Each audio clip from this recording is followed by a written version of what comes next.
सैनिक के तौर पे आने के लिए चाहे युवक हो या युवती अब एक नई योजना के तहत होगा। उस योजना का नाम है अग्निपथ। और जो युवक या युवती इस सेना में आएंगे वो अग्निवीर कहलाएंगे। अब मैं आपको बताना चाहती हूँ कि भारतीय सेना में अगर आप सैनिक के तौर में आएंगी तो क्या ज़रूरत है।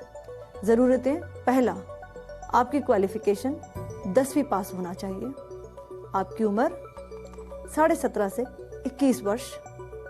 आपकी जो हाइट है वो मिनिमम 152 सेंटीमीटर होनी चाहिए। और आप सेना की जो वेबसाइट है www.joinindianarmy.nic.in में जाकर अपना आवेदन दे सकती हैं। आवेदन एक्सेप्ट होने के बाद आपको टेस्ट के लिए बुलाया जाएगा। जो आपके टेस्ट होंगे उसमें फिजिकल टेस्ट है जिसमें आपकी दौड़, हाई जंप, लॉन्ग जंप, उसके बाद मेडिकल जिसमें आपकी हाइट मिनिमम 152 सेंटीमीटर होनी चाहिए, और फिर रिटर्न टेस्ट। रिटर्न टेस्ट में आपके विषय वही हैं जो आपने 10वीं तक पढ़े हैं। ये इस तरह से आप अग्निवीर बन के फौज में आएंगे। जब आपका सिलेक्शन अग्निवीर के लिए हो जाएगा, इसकी अवधि 4 साल की है प्रशिक्षण को मिलाकर। अब मैं आपको बताना चाहती हूँ कि अग्निवीर की जो मंथली पैकेजेस हैं, पहला 30 से 40 हज़ार मंथली पैकेज होगा, यानी पहले साल में 30,000 मिला और वो चौथे साल में बढ़ के 40,000 हो गया। और अगर हम सालाना देखें तो पहले साल में वो 4.76 लाख बना और चौथे साल में 6.92 लाख सालाना बना। ये आपका एक पैकेज है। इसके अलावा 4 साल पूरे होने के बाद जब आप बाहर जाएंगे तो आपको सेवा निधि पैकेज के तहत 11.71 लाख जो कि टैक्स फ्री अमाउंट है वो मिलेगा।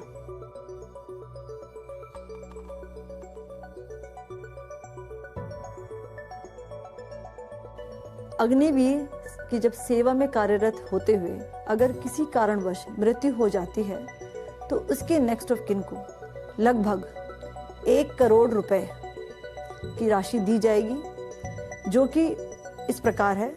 उसमें 48 lakh rupees non contributory insurance cover है और 44 लाख एक्स ग्रेशिया अमाउंट है, और बाकी के जो अमाउंट है वो आपके अनसर्व्ड के जो मंथली पैकेज हैं या सेवा निधि पैकेज है वो है इसमें। अब मैं आपको बताना चाहती हूँ कि अगर कोई अग्निवीर सेवा में कार्यरत रहते हुए डिसेबल हो जाता है तो उसकी डिसेबिलिटी कितने प्रतिशत है उसके हिसाब से उसे 16 लाख से 44 लाख के बीच में एक मुआवजा दिया जाएगा। अभी जितने अग्निवीर हैं अगर वो चाहते हैं कि नियमित कैडर में आना तो वो इसके लिए वॉलंटियर कर सकते हैं, परंतु उनमें से सिर्फ 25% का चयन किया जाएगा और ये प्रक्रिया बहुत ही पारदर्शी होगी, जिसमें ये ऑटोमेटेड है, सेंट्रलाइज्ड है और ट्रांसपेरेंट है। 75% जो अग्निवीर जब 4 साल की पूरी अवधि करके बाहर जाएंगे तो उनको सेवा निधि पैकेज मिलेगा जो कि टैक्स फ्री है। इसके अलावा अग्निवीर स्किल्ड सर्टिफिकेट भी मिलेगा जो उनके जॉब के लिए फायदेमंद होगा, और इनको एक क्रेडिट स्कोर्स दिए जाएंगे जिससे वो अपनी हायर एजुकेशन के लिए इस्तेमाल कर सकते हैं नेशनल एजुकेशन पॉलिसी के तहत। 75% जो अग्निवीर चाहे युवक हो या युवतियां जब बाहर निकलेंगे तो उनको राज्य सरकार और केंद्र सरकार की तरफ से जॉब्स के लिए काफ़ी प्रावधान दिए गए हैं।